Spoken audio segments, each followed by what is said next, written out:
Walmart's dark secret, after-hours horror. In the quiet town of Millbrook, where dreams go to die and nightmares come alive, four friends made a fateful decision. It was Jake who first suggested it, his eyes glinting with mischief in the dim light of Sarah's basement.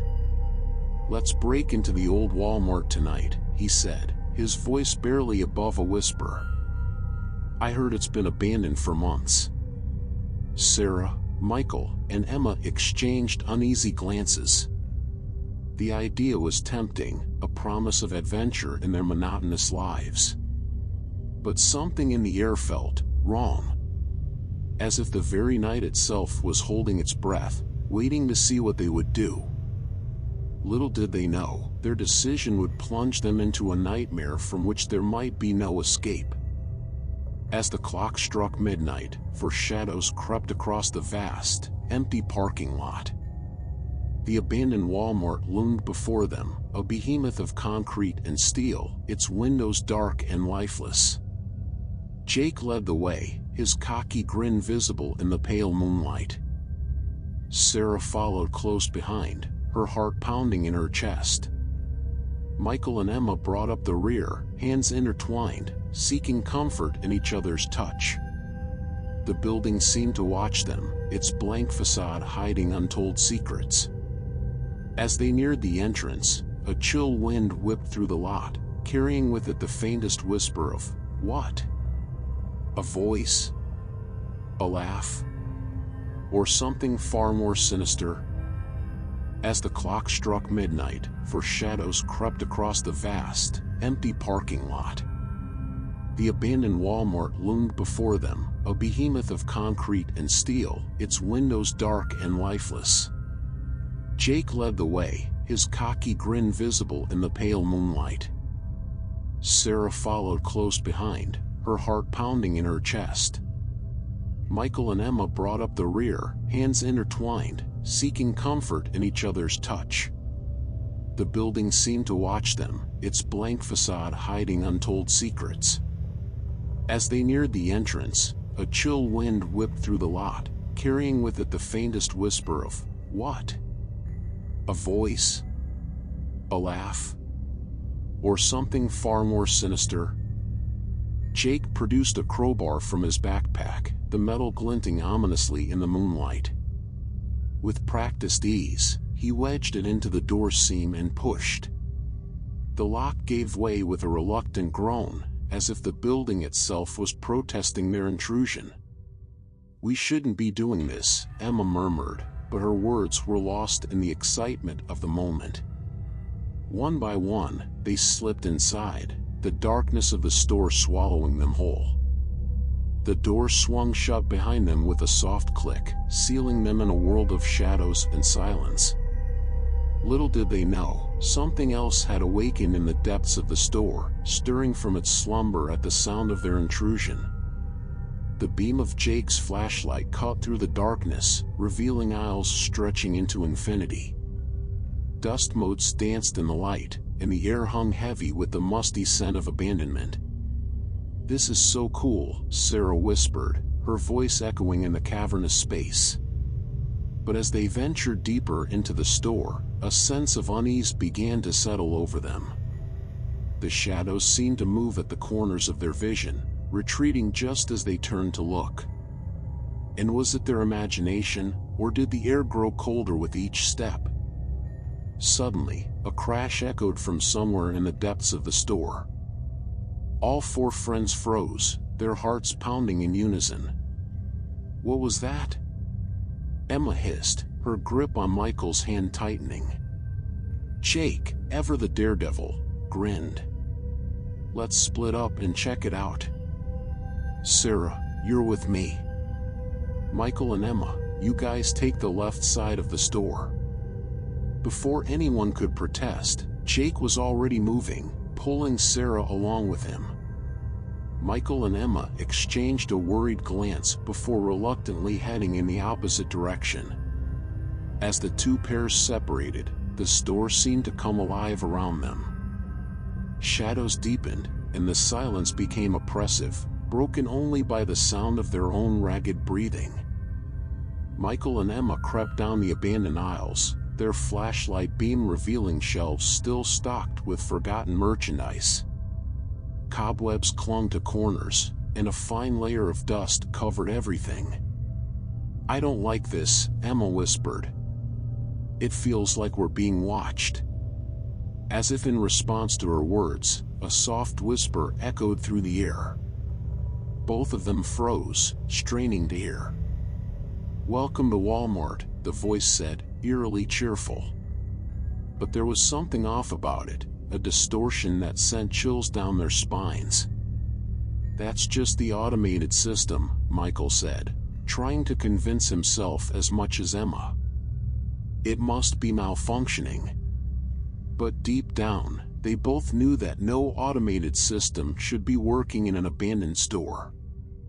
Jake and Sarah found themselves in the toy department, surrounded by shelves of dolls and action figures.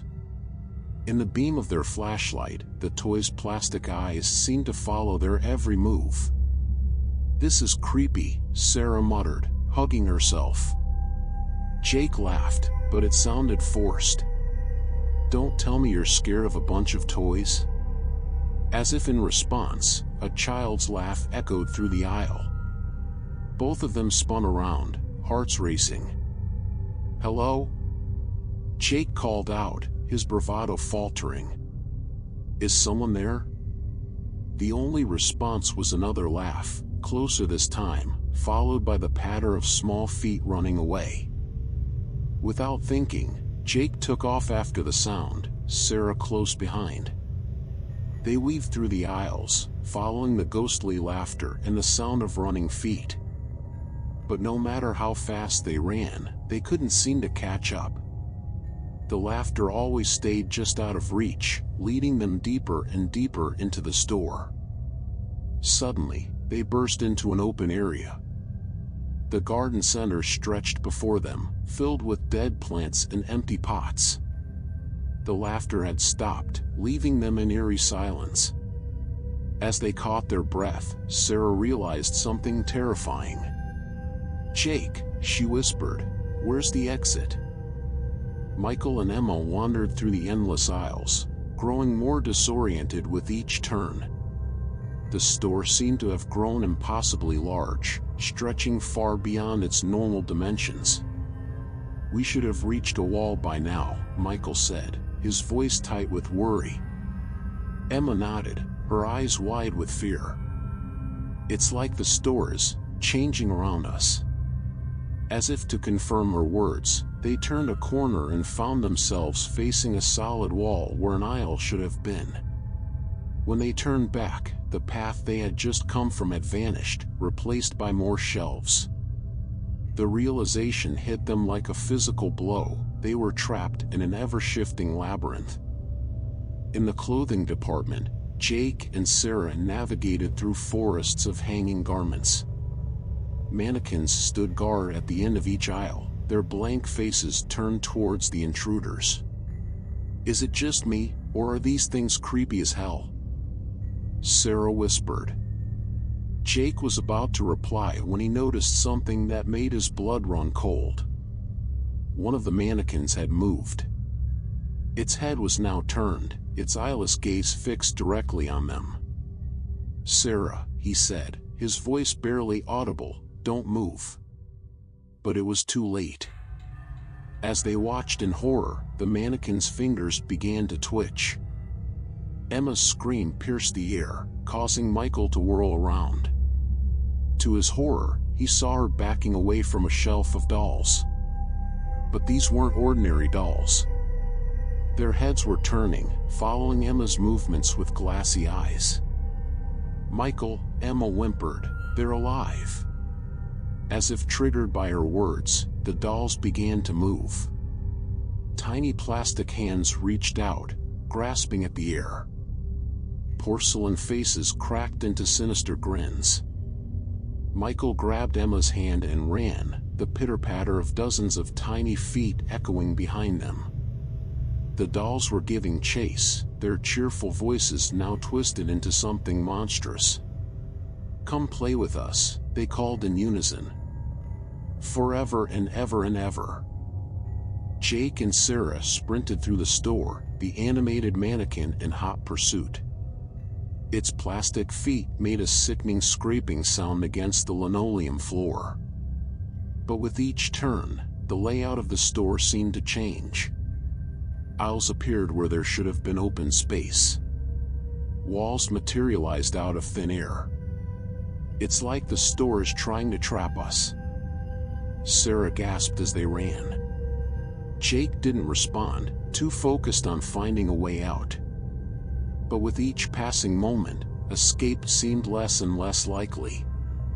Behind them, the mannequin's footsteps grew closer, accompanied by the sound of other mannequins joining the hunt. Michael and Emma huddled in a dark corner of the electronics department, trying to catch their breath. The dolls seemed to have lost their trail, but the danger was far from over. Suddenly, the store's intercom crackled to life. "Attention Walmart shoppers," a distorted voice announced. But what followed was no ordinary announcement. The store is now closed. All trespassers will be processed. Emma clutched Michael's arm. Processed? What does that mean? Before he could answer, another voice came through the speakers. This one was painfully familiar. "Help us!" Jake's voice cried out. "Oh God, they've got us!" "Michael, Emma, run!" "Are you dash?" The transmission cut off abruptly, leaving them in terrified silence. Driven by desperation, Michael and Emma made their way to the back of the store, hoping to find an employee exit. Instead, they stumbled upon the security office. "Maybe we can call for help," Michael suggested, his voice filled with fragile hope. But as they entered the small room, their hearts sank. The monitors lining the wall showed not the empty store they had explored, but a bustling Walmart filled with shoppers. "That's impossible," Emma whispered. The store was abandoned. As they watched, the image on one of the screens changed.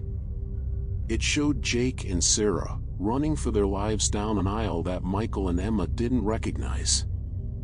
"We have to help them," Michael said, reaching for the door. But when he turned the handle, they found themselves locked in. Jake and Sarah found themselves in a twisted version of the grocery section. The shelves towered impossibly high, disappearing into darkness above. Rotten produce lined the aisles, the stench of decay filling the air. "This isn't right," Sarah muttered, her voice trembling. "None of this should be here." Jake didn't respond.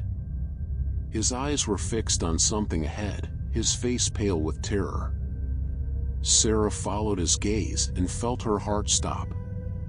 At the end of the aisle stood a figure in a Walmart vest. But where its head should have been, there was only a price scanner, its red light blinking ominously. The figure turned towards them, and a mechanical voice grated out, "Unregistered items in the aisle. Prepare for immediate removal." Michael and Emma watched in horror as the security office began to change around them. The walls seemed to pulse, as if alive. The floor beneath their feet softened, becoming almost flesh-like. "What's happening?" Emma cried, pressing herself against Michael. Before he could answer, tendrils erupted from the walls, reaching for them with grasping fingers. The room itself seemed to be trying to consume them. Michael yanked open the door, pulling Emma with him. They tumbled out into the store, but the nightmare was far from over. The entire building was transforming. Aisles twisted like tentacles, shelves gnashed with newly formed teeth. The Walmart had become a living, hungry entity, and they were trapped inside its guts. Jake and Sarah ran through the nightmarish store, the headless employee in hot pursuit.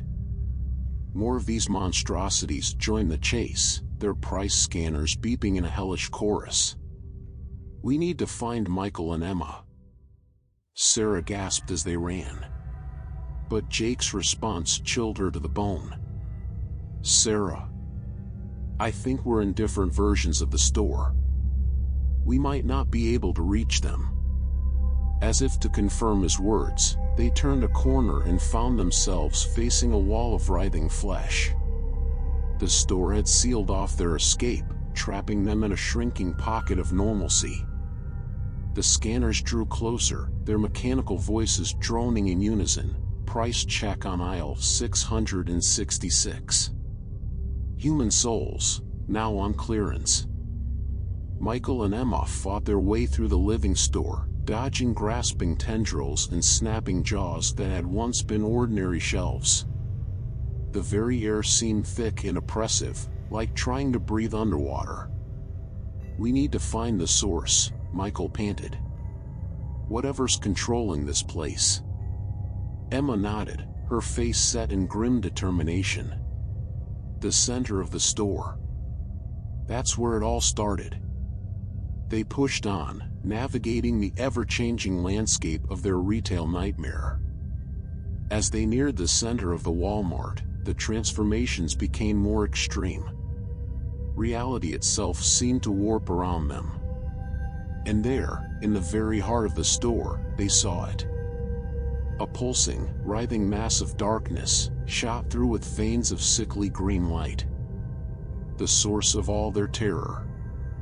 Jake and Sarah found themselves cornered in what had once been the clearance section. Now, it was a nightmarish pit filled with squirming, half-formed products. Hands reached up from the depths, grasping at their ankles. "What do we do?"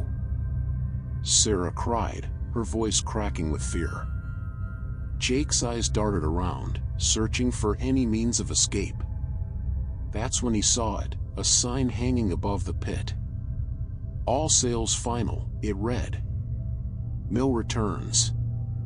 With dawning horror, Jake realized the terrible truth. "Sarah," he whispered, "I don't think we're getting out of here. Not alive, anyway." As if in response to his words, the hands from the bargain bin grew more insistent, pulling them closer to the edge. Michael and Emma approached the pulsing heart of the store, their every step a struggle against the living flesh of the floor. As they drew closer, they began to make out a figure within the writhing mass. It was a man, or what was left of one. He wore the tattered remains of a manager's vest, his name tag barely legible, "Welcome to Walmart." "My name is Legion." The figure's eyes snapped open, glowing with an unholy light. When it spoke, its voice was a chorus of thousands, echoing through the store. "Welcome, shoplifters," it said, its mouth stretching into an impossibly wide grin. "Are you ready for our killer deals?"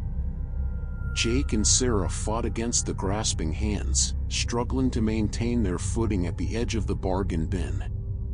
The headless employees had caught up, their price scanners glowing an angry red. As the scanners swept over them, Jake and Sarah felt a searing pain, as if their very essence was being read and catalogued. Unregistered souls detected, the mechanical voices intoned. "Initiating markdown procedure." Sarah screamed as she felt something being torn from her, a piece of herself being ripped away. Jake watched in horror as a glowing mist was pulled from her body, sucked into the waiting scanners. He realized, with a sinking feeling, that they were being processed. Their very souls were on sale.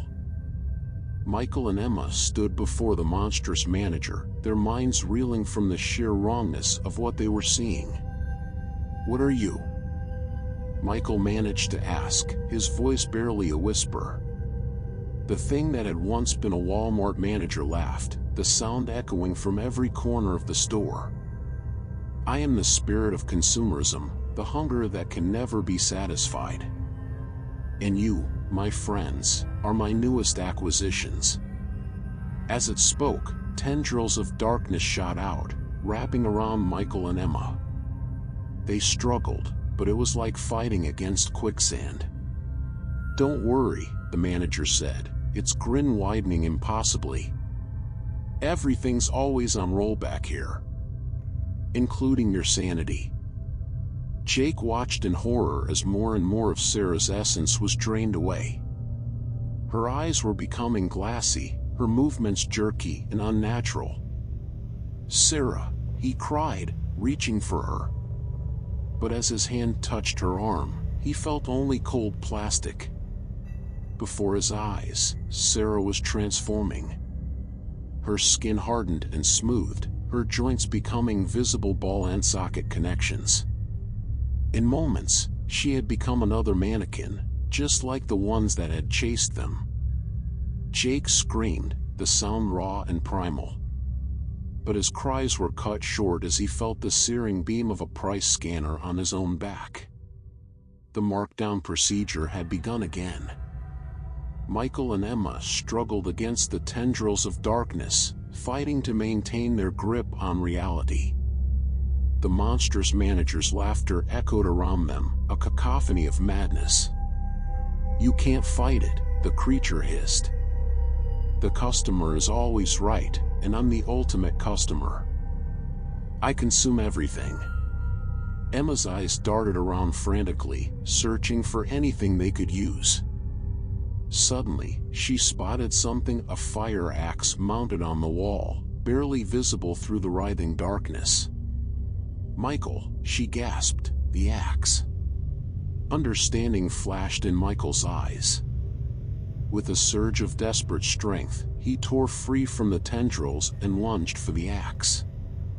Jake felt himself changing, his humanity slipping away with each beep of the price scanners. But deep inside, a spark of defiance still burned. With the last of his strength, he reached out and grabbed one of the scanners. Pain seared through him, but he held on, turning the device on its wielder. The headless employee staggered back, its own essence being drained away. Jake felt a surge of bitter triumph as he realized he had found a weapon. "You want a price check?" he snarled, his voice distorted and mechanical. "Let's see how much you're worth."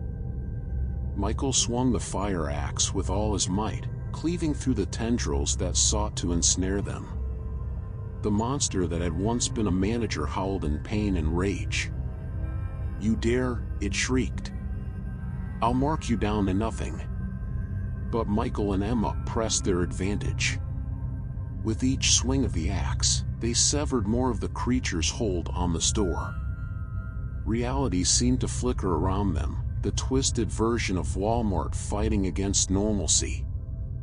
"We have to destroy the heart," Emma cried. "It's the only way to end this." Michael nodded grimly, raising the axe for a final, desperate strike. Jake moved through the store like an avenging angel, his stolen price scanner a weapon of retribution. Every headless employee he encountered was scanned and reduced to component parts, their artificial souls added to his growing power. As he fought, he began to sense the truth of the store. It was a trap, a hungry mouth designed to consume the souls of the unwary. But now, armed with the very tools of its trade, Jake had become a virus in its system. He made his way towards the center of the store, drawn by an instinct he didn't understand. Whatever was controlling this nightmare, he was going to face it head-on. Michael brought the axe down with all his strength, burying it deep in the pulsing heart of the monstrous manager. The creature let out a scream that shook the very foundations of the store. "You can't destroy me," it wailed. "I am eternal. I am consumption itself." But with each blow, its power seemed to wane. The twisted reality of the store began to crack, glimpses of the normal world showing through. Emma joined Michael, grabbing the axe handle. Together, they raised it for one final, decisive strike. "Sorry," Emma said through gritted teeth, "but we'd like to make a return." As Michael and Emma's axe fell, Jake burst into the central area, his price scanner raised like a weapon. For a moment, time seemed to stand still as the three friends locked eyes, recognizing each other despite their altered states. Then, with a thunderous crash, the axe connected with the heart of the store at the same moment Jake's scanner beeped. There was a blinding flash of light, a sound like reality itself tearing apart, and then silence. The friends found themselves standing in the middle of an ordinary, abandoned Walmart. The shelves were dusty, the floors dirty, but everything was normal. No living mannequins, no monstrous manager, no bargain bin of souls. As dawn broke, forsaken friends stumbled out of the Walmart, blinking in the pale morning light. They were changed, marked by their experience in ways that would never fully heal. Jake looked at his hands, relieved to see flesh instead of plastic. Sarah touched her face, tears of joy streaming down very human cheeks. Michael and Emma clung to each other, the memory of their battle still fresh in their minds. They had survived the midnight shift at Walmart, but the price had been high. As they walked away from the store, they knew that they would never look at a shopping trip the same way again. For in the back of their minds, they could still hear the faint beep of a price scanner, and the whisper of a voice saying, "Welcome to Walmart. Please come again." The Nightmare Maestro's voice fades, leaving listeners with a chill down their spine and a newfound weariness of late-night shopping trips. Subscribe for more chilling tales from the Nightmare Maestro.